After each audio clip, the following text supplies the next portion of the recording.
վստահաբար դուք էլ նկատած կլինեք, որ Հայաստանի Հանրապետության իշխանությունները սիրում են բոլորին աջ ու ձախ անվանել 5-րդ շարասյուն կամ ԿԳԲ-ի գործակալն ու ամենաթարմ դեպքը Նիկոլ Փաշինյանը Եզրած արքեպիսկոպոս Ներսիսյանին անվանեց ԿԳԲ-ի գործակալ, ընդհանրապես եթե դու բարձրաձայնում ես, որ իշխանությունները եկեք այսպես ձևակերպենք անվտանգային ռիսկերը կառավարելու հետ կապված խնդիր ունեն կամ որ այսպես կոչված խաղաղությունը Ադրբեջանի հետ դա կեղծ կատեգորիա է, ասում են 5-րդ շարասյուն ԿԳԲ-ի գործակալ, այ հիմա սպասենք երբ են իրենք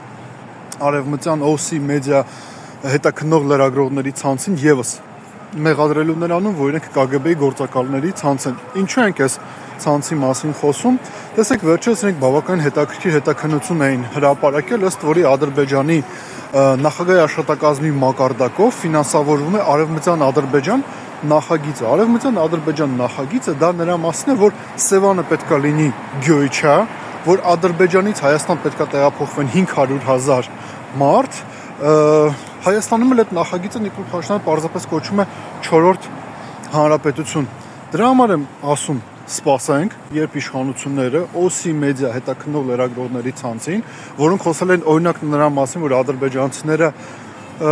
տարբեր